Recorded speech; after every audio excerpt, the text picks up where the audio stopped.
Good evening, everyone.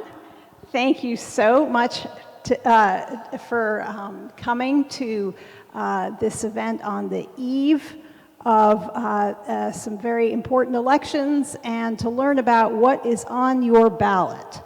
And it's my honor to introduce our, first of all, to introduce the Reverend Dominique Atchison, who is the Racial Justice Director for Racial Justice Initiatives at the Interfaith Center of New York, where I serve as Executive Director.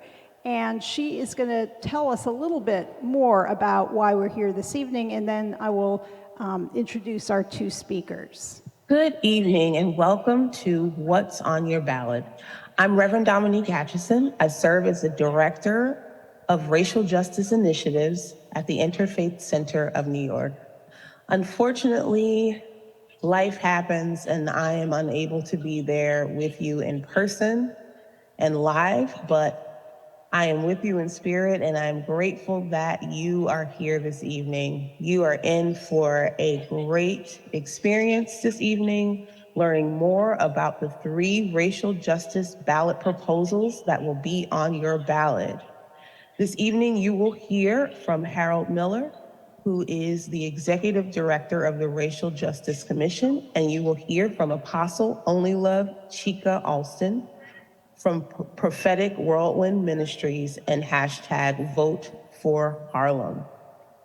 We are grateful that you're here, and I want to encourage you right now, if you can, to take out your phone and go to the website, and hopefully someone will have that information available for you, and pledge to flip your ballot. And when you do that, there's a question that says, are you here thanks to any organization? Make sure you say the Interfaith Center of New York. Again, we are grateful that you are here. We hope that you learned something new, that you don't hold back, ask any questions that you might have. And now we are going to begin with a brief prayer and then a video that outlines why we're here in the first place. Thank you so much, and let us pray. God of grace and God of glory, God of many names, we are grateful that you are present with us in this space. And we ask you to stand with us and open our ears and our hearts and our minds so that we may hear and experience what it is that we are here to learn. All these things we ask in your name. Amen. Amen.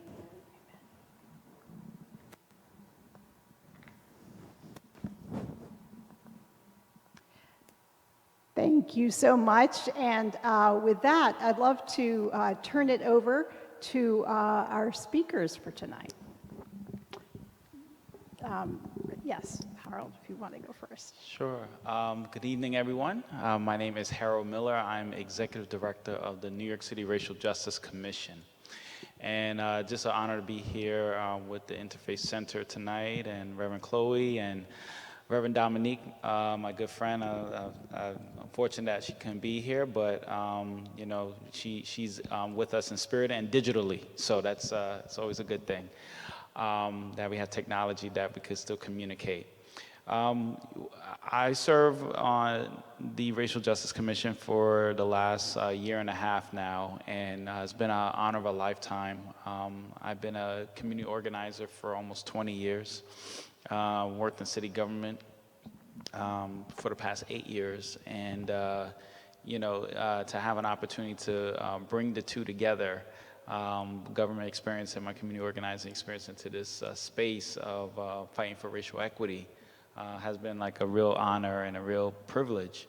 And just to give you some background of the Racial Justice Commission, it was formed back in March of 2021, and it was in response to all the protests that we saw back in 2020. COVID was rampant throughout the city. Unfortunately, people of color were dying at much higher rates than those who are white. You had the murders of Breonna Taylor, Ahmaud Arbery, George Floyd, all happening during that period of time as well. And so we saw protests in the street. We saw tremendous action and activity, and there was a lot of movement that was going on. And from that, we saw municipalities take different types of actions. We saw task force being formed and committees, painting of Black Lives Matter on the streets, and a Juneteenth holiday. So all those things happened as a result of protests. But here in New York, an interesting thing occurred. The former mayor, Bill de Blasio, decided to form a racial justice commission, a charter revision commission. And for those who may not know what a charter commission is, a charter revision commission, that's when either the mayor of the city or the city council calls for a rewrite of the city charter, which is our constitution. And so this is actually supposed to happen on a pretty rare occasion. You're not really supposed to go in and tinker too much with the charter that often. It's supposed to be like how we govern ourselves, all the provisions to, how we govern our city. So, but he decided that, use a charter revision commission to actually address racial inequities that exist in our city. And I'll say this, this commission was not meant to solve racism. We're not going to resolve 400 or nearly 500 years of racism with a charter commission, 3 ballot measures in 2 years. But what it does do, it puts us on a path to centering racial equity into city government.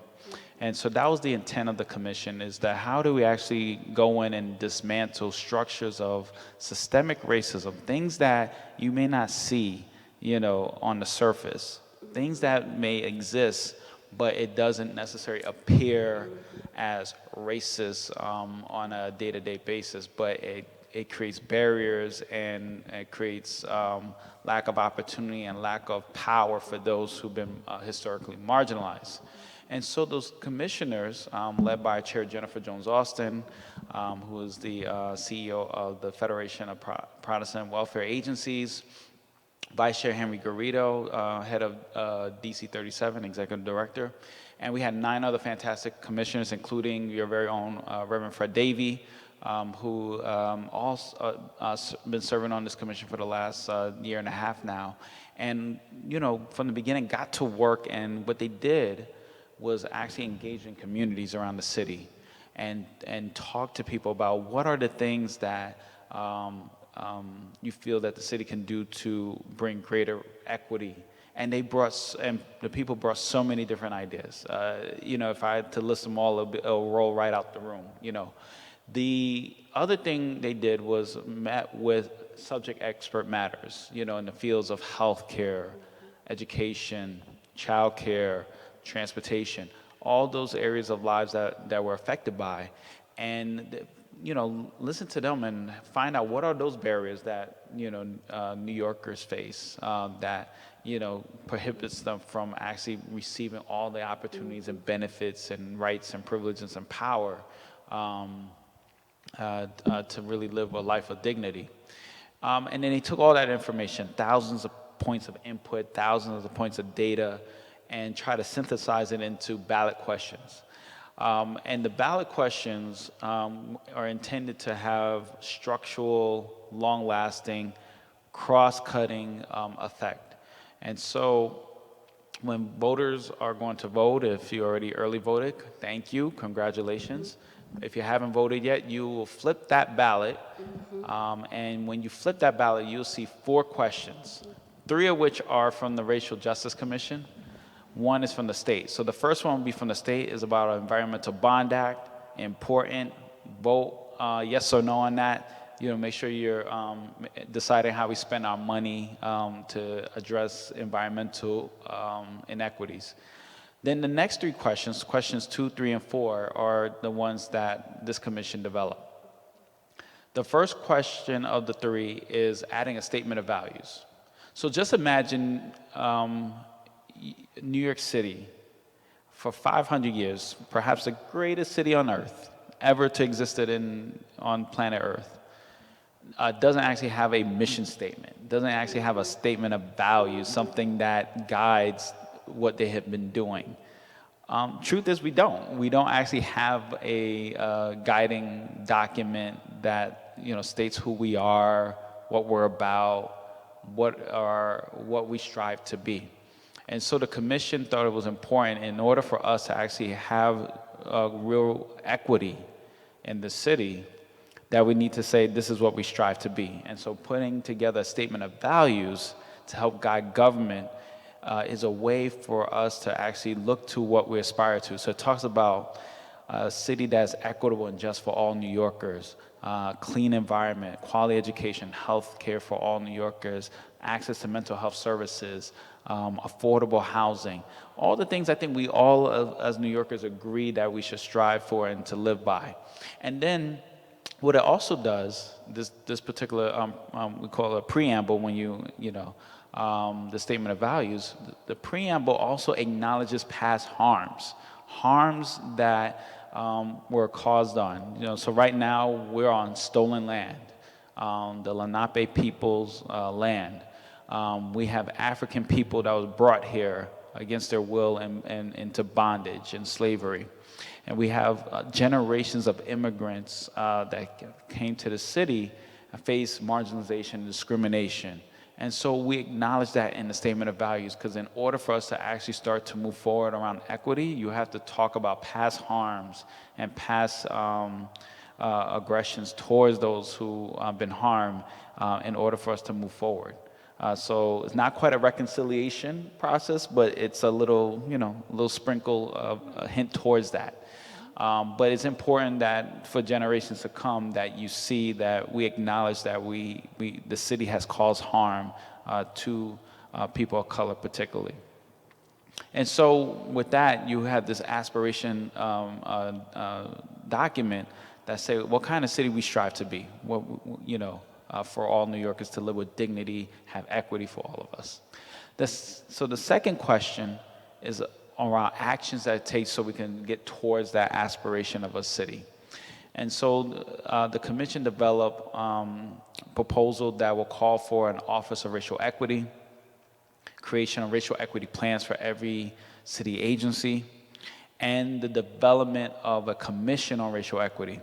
And so in a nutshell, and I'll get into each part in a second, but in a nutshell, it talks about how equity should be in the center of government moving forward. So right now, decisions are made every day in New York City, and it doesn't factor in race a lot of times. It may factor in, well, not may, it does factor in budget. Every decision that the city makes, there's always a budget discussion. There's always a political discussion. What's the political fallout, impact, whatever. And then, sometimes they'll talk about the environmental impact, depending on what it is. But not often enough it talks about what's the racial impact. What's the impact on racial equity? Does it cause more inequity, this decision we're making as a city? And so when you have an Office of Equity, it will help guide that conversation and help decision makers focus on racial equity moving forward. The second part of that is a racial equity plan every 2 years, where every city agency will be required to develop, execute, evaluate racial equity plans. And so just think about it. A lot of times we think about the inequities that, maybe PD, Department of Ed, agencies that we see on TV all the time. But every city agency has structures that are racist, structures that cause barriers. And so the question is what do they do to start to break those down? And that's how we actually start moving towards a more equitable city. If this ballot measure passed, it would require every city agency to develop these plans every 2 years to talk about how they can actually reduce barriers, increase equity, increase opportunity, increase access for all New Yorkers. And so that's Department of Records, that is sanitation, that is, Department of Environmental Protection. It's all city agencies have a part to play in creating greater equity in our city. And then part 3 of question 2 is the Commission on Racial Equity. The commission would be made up of New Yorkers like us, who come from all backgrounds, all demographics. We ask that, if this is to pass, it will be New Yorkers under the age of 25. It will be our elders. It will be those who live in public housing, those who've been justice involved, those who, speak a language other than English. It will be those who have a disability.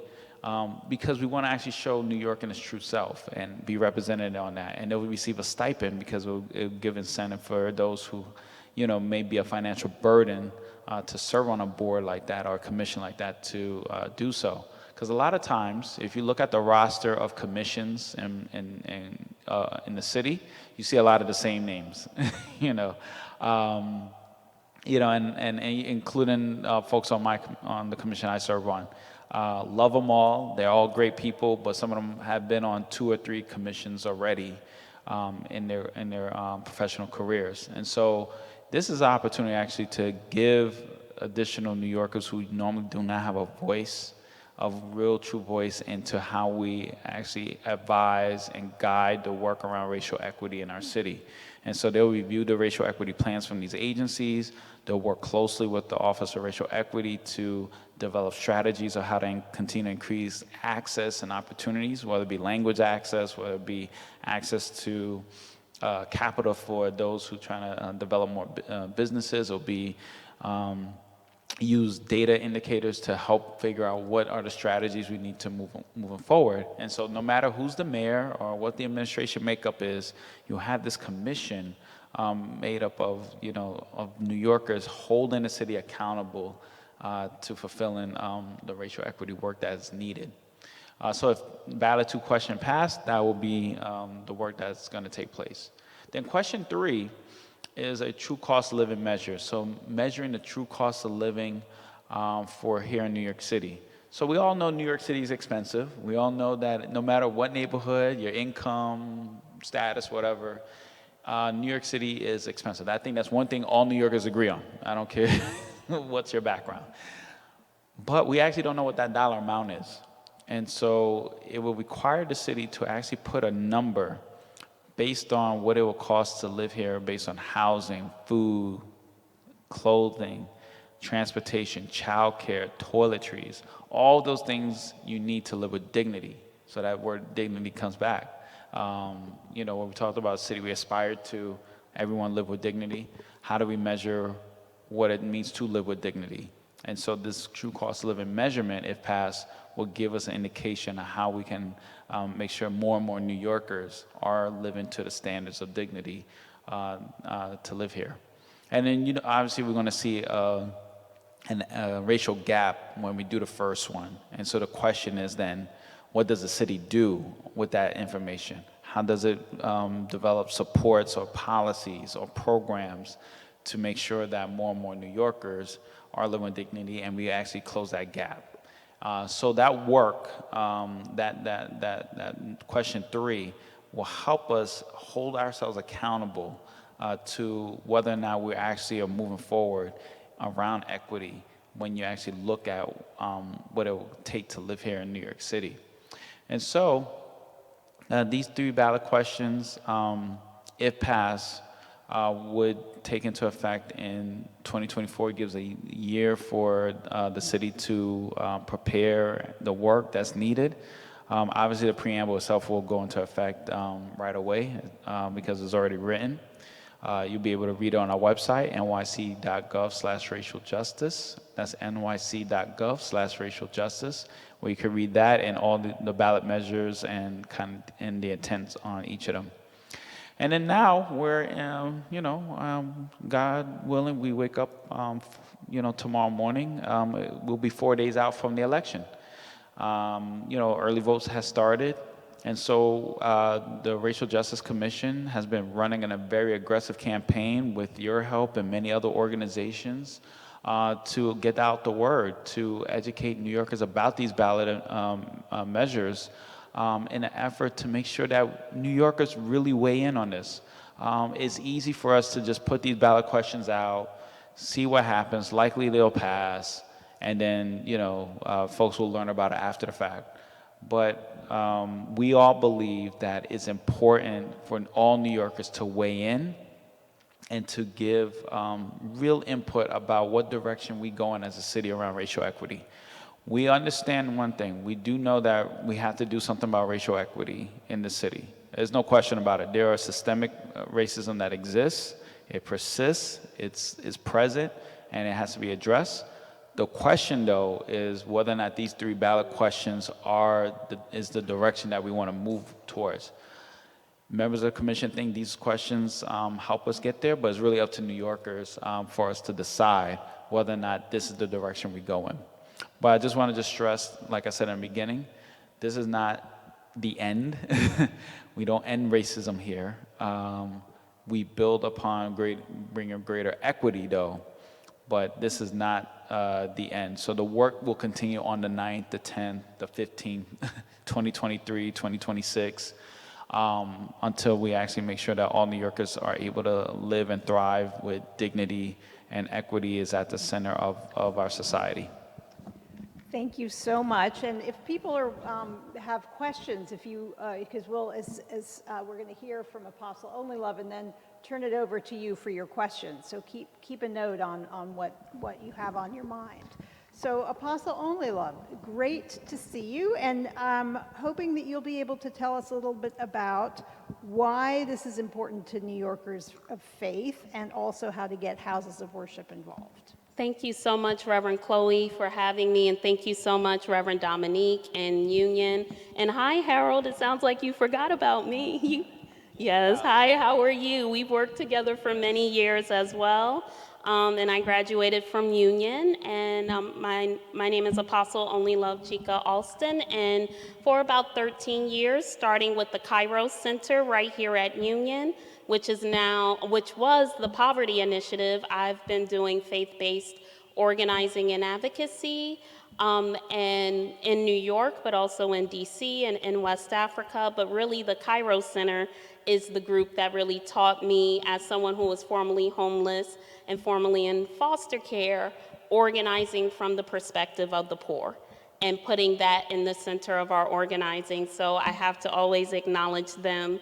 I'm also my organization, Her Wisdom, which is a intersectional DEI organization. We are one of the TREE neighborhood partners for the New York City Civic Engagement Commission.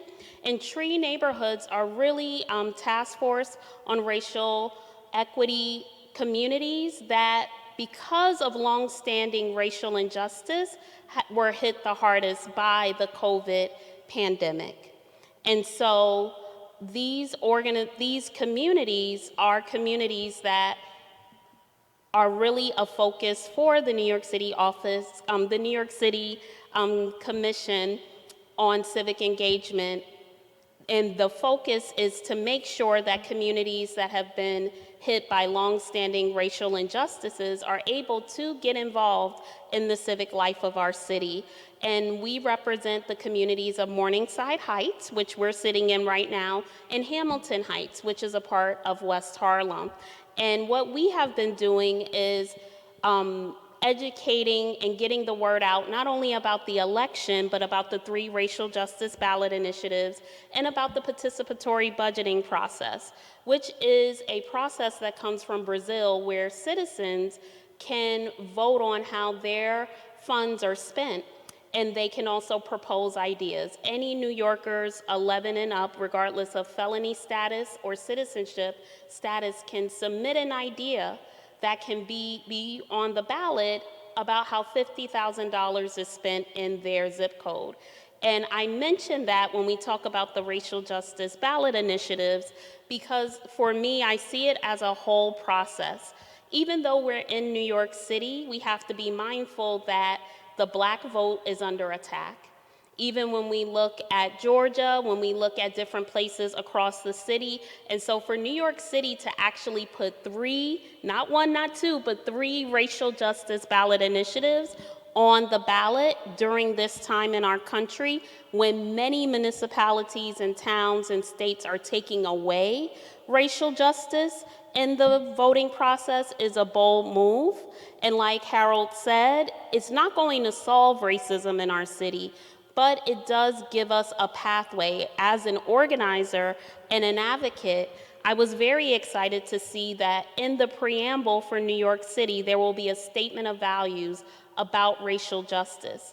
When I was in college, one of the first organizing campaigns I participated in was when Black students at Penn State took the actual school charter, because they're a state school, and really held the college accountable for taking tax dollars to educate all the young people of the Commonwealth of Pennsylvania, but they were not educating the Black children properly. We had hate crimes, we even had a Black man be killed at Penn State, but by literally taking the charter and organizing with it, we had so many tangible changes. And then when you talk about the third proposal, which is the Office for Racial Equity, Ruth Messenger last year, when I was working with the Interfaith Center, she actually mentioned when we were putting together an interfaith compact for New York City for all mayoral candidates to review and sign, she mentioned that, you know, there are towns and cities that have done reparations at that level. And having an Office of Racial Equity, that is an office that can consider reparations for New York City, but that's also an office that can maybe do audits of city commissions and city agencies like the Administration for Children's Services or the Department of Homeless Services to make sure that at the highest levels of government we have diversity, to make sure that New Yorkers of color are receiving services in their language. And then as someone who's organized around affordable housing, I was so happy to see the third ballot proposal, which is having a true measure of affordability in the city. And Harold, can I have one of your cards? Of course. And maybe we can, I'm an organizer now, so we're gonna give out some of these materials because we do want every student who, or faculty or staff who has not voted yet to flip the ballot and vote yes on all of these proposals. I'm asking Harold to give this out because when we think about affordable housing in New York City, we have a big issue. We have the richest zip code in the nation on the Upper East Side, and then we have the poorest zip code in the nation, which is the South Bronx. I have always done bad at math, but I know that when you do averages, that skews what the AMI is for New York City. So we have affordable housing applications where people can make $125,000 a year and be one person and get an affordable housing unit. So we need to measure the true cost of living in New York City. That will help with affordable housing. That will help with services. Who qualifies for rental assistance? Who qualifies for the SNAP program, food stamps? And so these are ballot proposals that are very bold right now.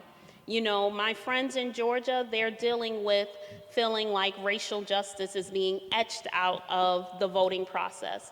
But here we have 3 ballot initiatives, and it's not only up to us to vote for these ballot initiatives, and it's a great thing that the New York City Racial Justice Commission put these on the ballot, but after these ballot proposals get passed, and I am going to speak it in advance as a minister, that they will get passed, it's up to us as people of faith, as students, as faith leaders, as organizers, to take these 3 ballot proposals and use them as organizing tools in our communities for what we need. And so this is why it's very important. I do want to lift up that, you know, as students at Union, I also teach at Columbia School of Social Work. I want to urge you if you're voting in New York, to really think about the Harlem community, to think about the public housing up the block, and to vote in alignment with your neighbors so that you're not just coming here to get an education, but you're actually giving back. And there is $50,000 coming here in Hamilton Heights that can be used for a program or initiative. And so if you want to know more about the participatory budgeting process, we have information here and out there, because you all can actually propose a program or an initiative that can help with poverty in this community or domestic violence. But when you are invited into the process of civic engagement, I just want to leave you with this. What is racially just civic engagement?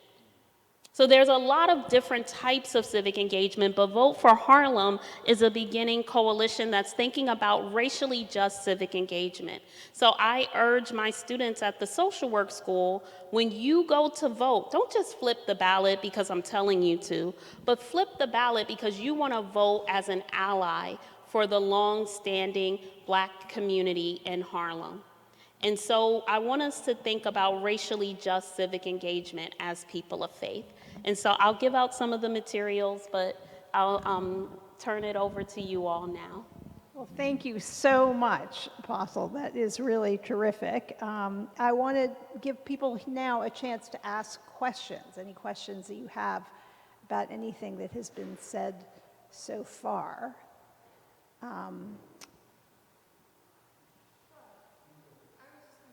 If you could just introduce yourself and say if you have an affiliation, that would be great. And perhaps we could get here, I'm gonna walk around and do the game show thing. Mm-hmm. And if it's okay, Harold, I'll give out some of the information. I'm Hila. I'm a student at CUNY, actually. I'm a graduate student studying journalism, and I'm working on an assignment that's focused on the 3 racial justice ballot measures. I'm also new to the city. I moved here 2 months ago, and I am not sure how to vote, so I was hoping I could come here and get some guidance on that. I'm in East Harlem.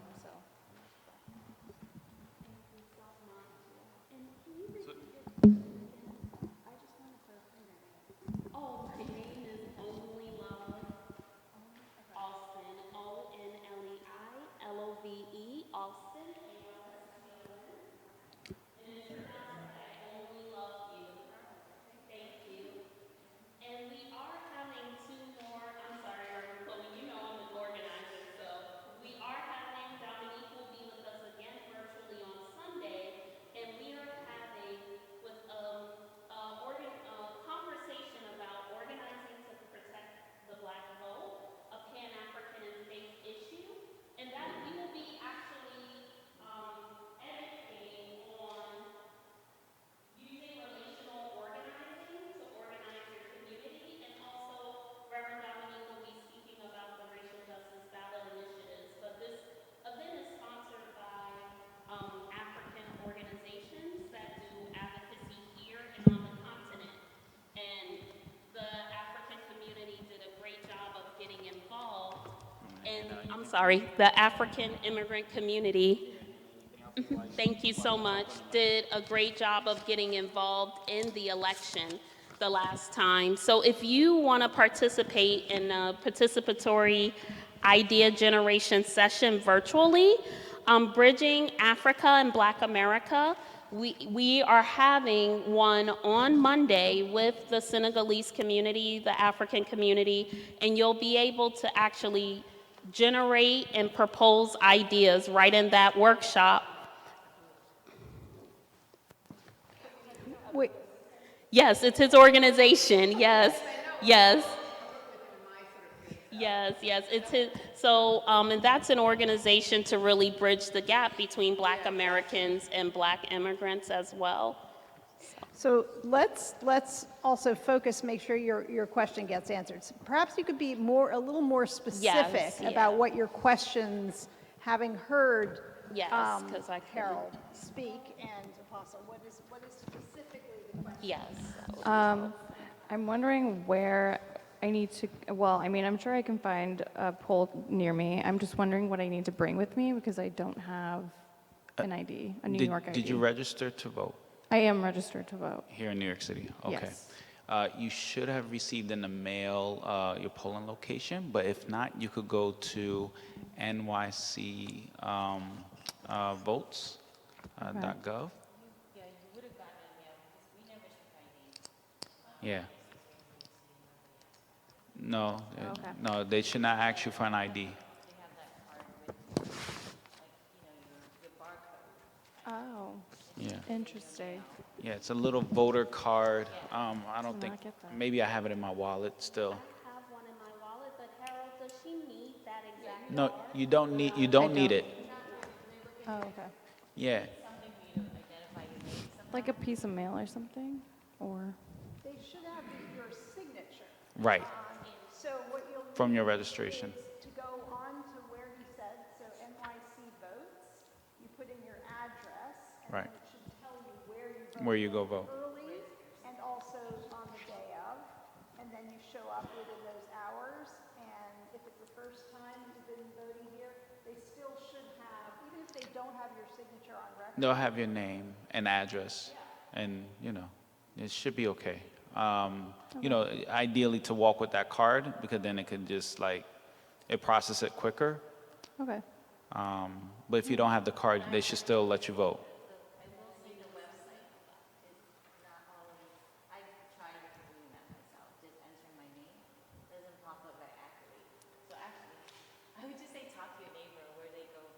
Okay. The place, and then you would probably like me there and just make sure you bring anything, if there's a need to ask for information, you just Yeah, but the other thing too, in case you do go to a polling location and they say, well, you're not here, you can always fill out like an affidavit as well. So they should not just turn you away and you're lost. You should be able to cast a vote. It may not get counted until they open those affidavit ballots if necessary, but at least you'll be able to cast a vote anywhere if you're not at the correct location. All right. Thanks, guys. I have a quick question, and then I actually have to dash, unfortunately. My name is Manny Lee, and I'm part of the short name for is NYC AAPIC. Basically, is the New York chapter of Churches of Asian American Pacific Islanders group, along with my own church. I'm actually based in the Lower East Side of Chinatown. And so I really appreciate, because when I saw I helped my parents with their needs, and when I saw the ballot, the mail-in voting, and I saw the proposals, I was like, what is this? There's been no news in our neighborhood. I don't think most folks are aware about the 3 proposals. No. But partially, I think, is language too, and so I really appreciate just having had a chance to, both of you explaining what each of the proposal is bringing into. So my real curiosity is, because I was ready to check yes for my dad, with him, of course, but what happens if we get these proposals in? Meaning, what takes place next? What do we anticipate from here? Because I think this is such it's an overdue conversation in so many levels, but it's also something I find that we're almost in the ripe place community-wise, because we're different communities, different groups has really been experiencing so much, some degree of not just harm, but that kind of frustration of the city being very ineffective in addressing some of these ongoing too long, even for me, who I think we work really hard. We come from a family of working really hard. We got a great education. You think we would have been able to sort of move along in the life where, finance and other things don't come into play as much, but it's a little bit sad that we, as second generation, we still struggle similarly as our parents, and it feels like it's a very, no matter how hard you try, you're still going to be stuck and caught in these difficult places and of breaking through, of just not just racial inequity, but social inequity, just cultural issues that comes up. So I just want to say, this is very hopeful, but I'm not sure how practical this can be understood, and I'd love to hear more about it. Yeah, no, great points. But the thing is, it's by design why you are still experiencing barriers, being here Yeah. a second generation. There's folks who've been here for 5, 6 generations Yeah. still experiencing the barriers that their parents and grandparents face, and those are those structures that we are seeking to break. That where because of someone's race or someone's country of origin or immigrant status have have created barriers for them to have advancement and opportunity. And so particularly in question 2, because question 1, like I said, it goes in, if it passes, it goes into the city charter right away. Question 2 and question 3 will take about a year for the implementation, and that's only the beginning. So it will be a lot of groundwork. So assuming these do pass, there will be a lot of groundwork that will happen during the year 2023. And then by 2024, it's supposed to have our first set of, the office is supposed to be established by then. Supposed to have our first equity plans submitted, and then the Commission on Racial Equity will be formed and meeting. It can happen earlier, but they have up to the beginning of 2024 to have these things up and running. Same thing with the true cost of living measure. Give a year for the city to develop a formula, develop what are the things that they will factor in, and to have something that's comprehensive to describe what it costs to live in New York City. We didn't want to put in a legislation because we didn't want to make it too prescriptive. Yeah. Because you think about it, back in 19 whatever I grew up in, 1990 whatever, internet wasn't considered a necessity. But in 2022, going into 23, I have 2 boys. They need internet access to do homework. And so you have to kind of have that level of flexibility of like what it will actually cost. So in 2032, there may be something else. And so, that's the reason why it will take some time for us to develop the cost of living measure.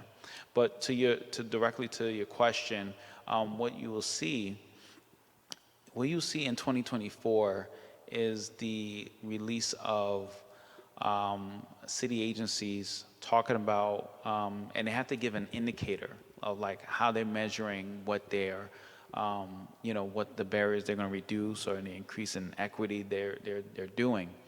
And so you will see a comprehensive report from the city of every city agency and what their plan is, and every plan is going to be different because every city agency has a different function. But you'll see what they are intended to do, and then you'll see over the course of 2 years of the progress and the work that's happening. And the Commission on Racial Equity will give updates, will ask those questions on behalf of New Yorkers. My hope, I don't know what position I will be in next year or 2024, let alone. But my hope is that in the formation and in the foundation phase, that we will be able to have town halls, community meetings, to talk about what's the progress in developing these offices, because the real work actually begins on the 9th.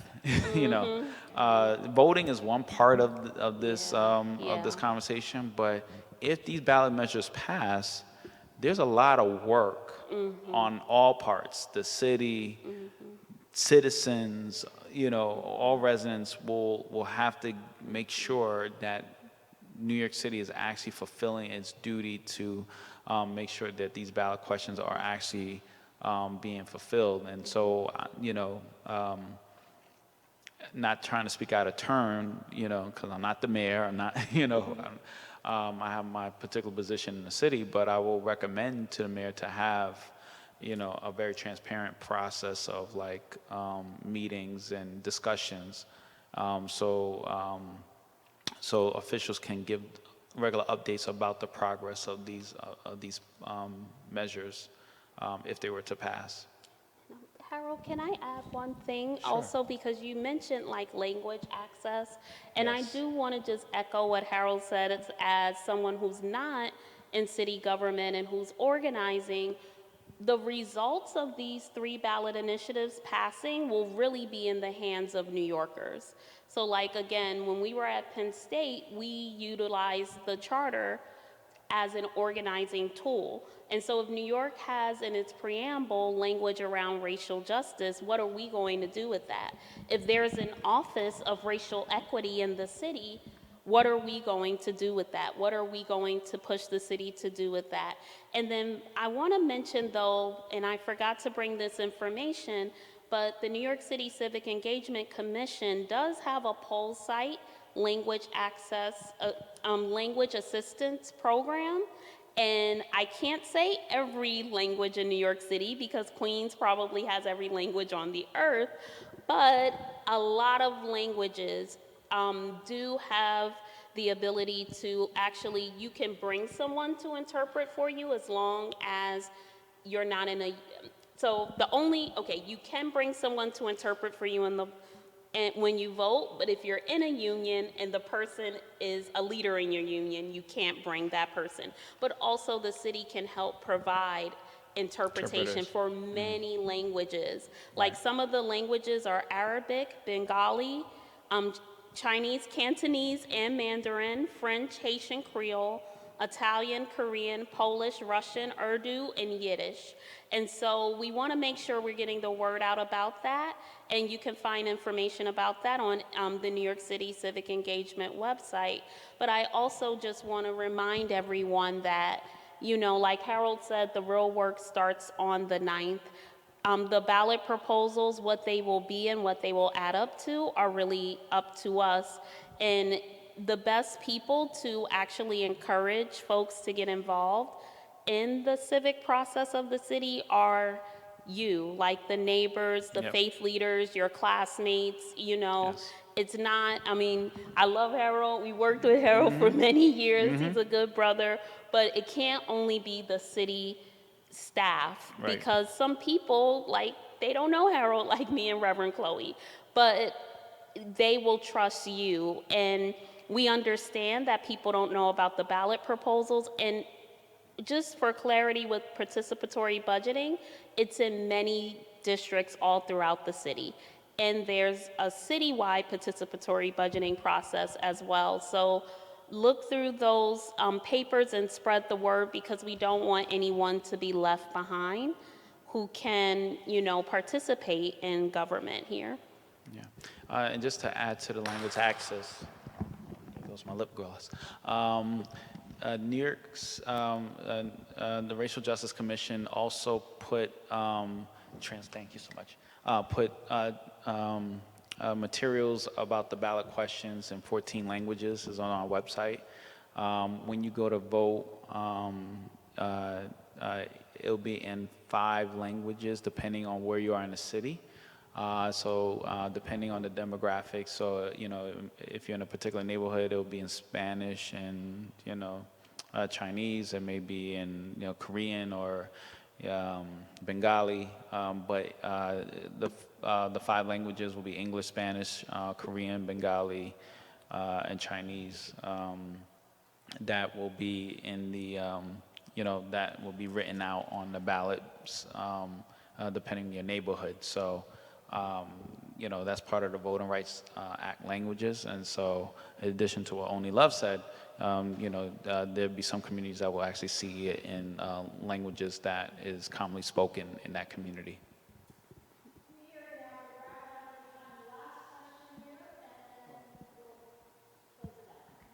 Hi, my name is David Martin. I'm actually a New Yorker, but I also am a mayoral appointee for the Department of Health, specifically the HIV Health and Human Services Planning Council. We deal with a lot of disparities in healthcare, especially around race. And one of the things that we've been working on is how an integrated plan with New York City Health Department, New York State Health Department, because there are so many things that one department is doing that the other is doing. New York City is really good, and New York State is not as, but they're working on it, so we're working together. One of the things that, first of all, I'm very interested in the work you're doing. When I found out about it by chance, I saw a post by Jennifer Jones Austin, And I was like, I haven't heard of this. And this was just last week. And so I was really concerned that this word was not getting out, that this was something on the ballots that I just didn't know. I flooded my Facebook, flooded my Twitter, flooded my IG with this information. And I'm looking today, and not many people are here, so I'm like, wait a minute, this is incredible and much needed. And why isn't this the media covering it? Well, we think about racial justice and those persons at the top, they're not necessarily advocates for racial justice, so a lot of that's institutional racism, why it's not being covered as much as something else would be. So I ended up just wanting to be here and hearing what you have to say. I voted yesterday. I voted yes for all the proposals. Thank you. Definitely. But Appreciate your also want to voting. put my foot in the door for hiring for the Office of Racial Equity and the members on the Commission of Racial Equity, because I want to be a part of this. One thing that you mentioned about things being online, when it comes to underserved communities, a lot of people don't have access to online. When we went through COVID, there was a lot of telehealth. A lot of people don't have the bandwidth. They don't have the phone. They don't have the service to do that. And so when we assume that, oh, just put it online and everybody can get it, they can't. And the most disparate individuals and underserved are the ones who can't get the information. Absolutely. Yes. So I want to just talk about how is this Office of Racial Equity and the Commission on Racial Equity, how is that going to be funded? And I want to be a part of the implementation process. I want my foot in the door because I'm part of the community, HIV positive for 35 years now.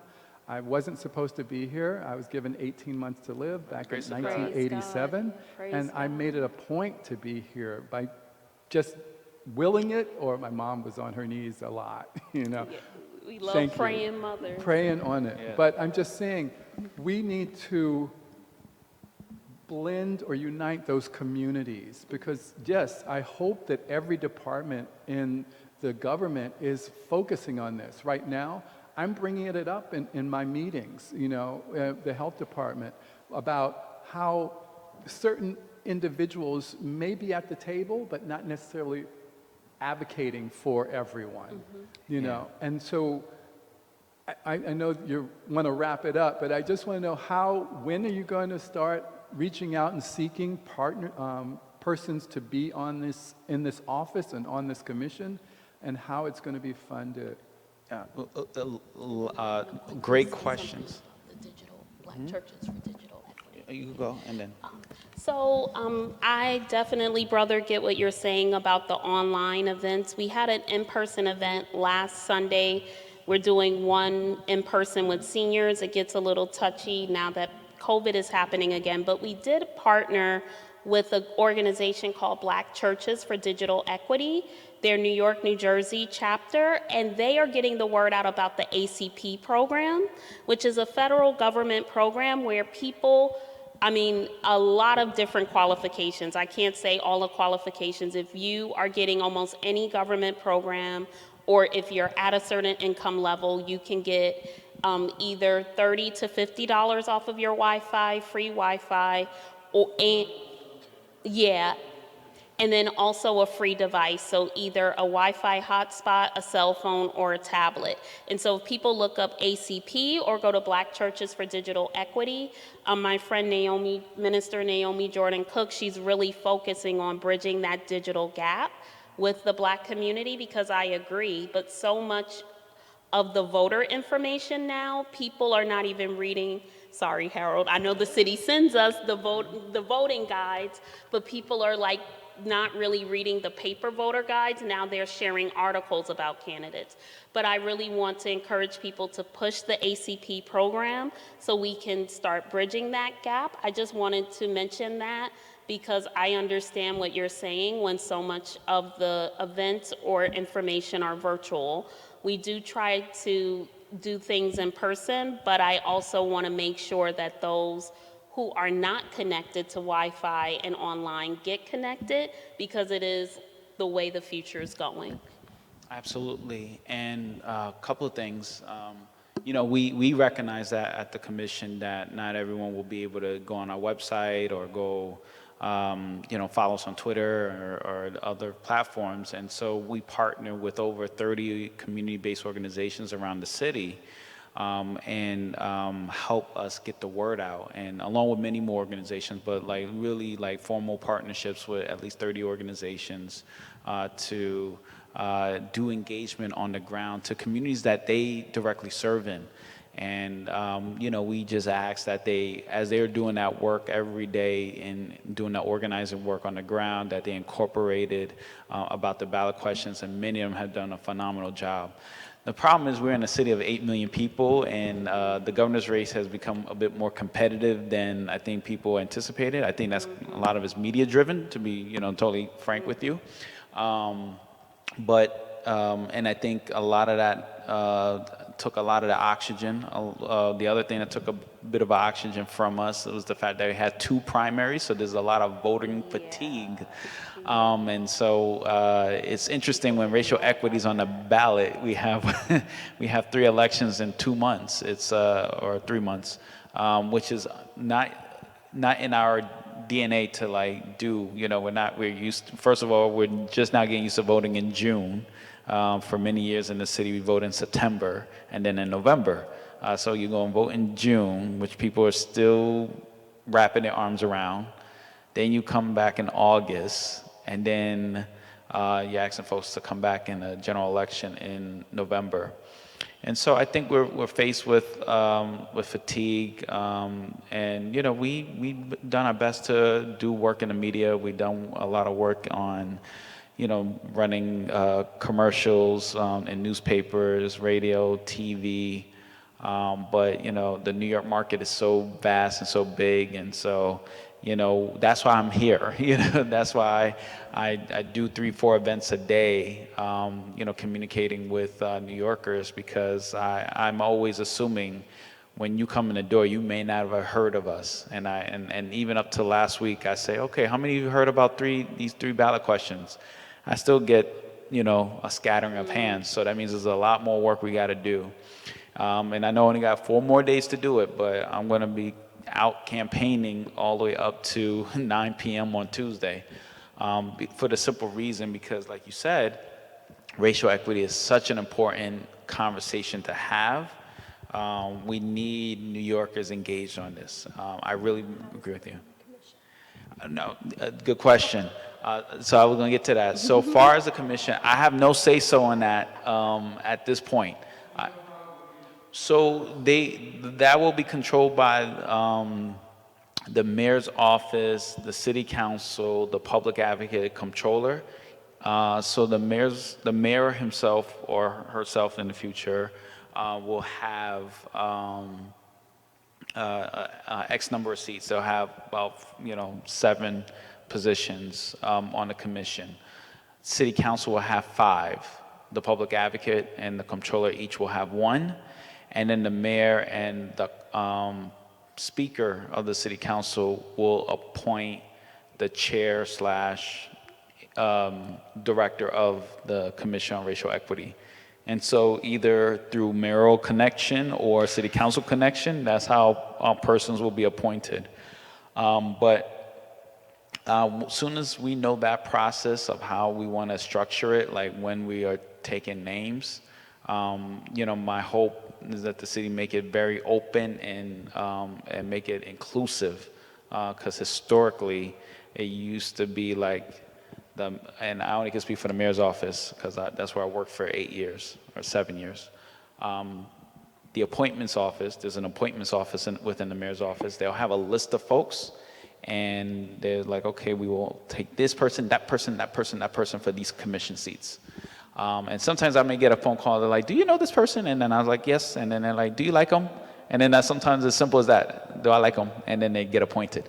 I will hope, my hope is that we actually have a more robust process and really take in information from New Yorkers and see how committed they are around the issues of racial equity, and it's not just about patronage and giving someone a position to pad their resume. That's what I hope not to happen. But that'll be up to us as New Yorkers to call for transparency and a process that will make sure that we are bringing the best and most diverse group of people to that table. So, stay tuned. But but don't be afraid to like speak out and shout and let people know like you're interested. Well, thank you, because we are running out. We're running a bit late right now, and I just wanted to thank our two speakers so much for this critical topic and for enlightening us, for all of you for coming out. And just to say that if you have not yet taken the pledge, I have the website for you, and that is racialjustice.cityofnewyork.us. And if you can do that on your phone now, and definitely say, Interfaith Center of New York sent you, and then forward it to your friends in any way you can, this is something that will not be a wasted effort and will bring us closer to the city that we hope to become. Yes. So, thank you, Reverend thank Chloe. you. Thank you, Reverend Reverend Dominique. All right. Thank you, Reverend Dominic. Thank you, Only Love. Thank you, Harold. And Thank you all. And I want to also thank Henry, who has been checking everybody in and helping us, and everybody also at Union, who's run the technology. Okay. See you soon. Have a good night.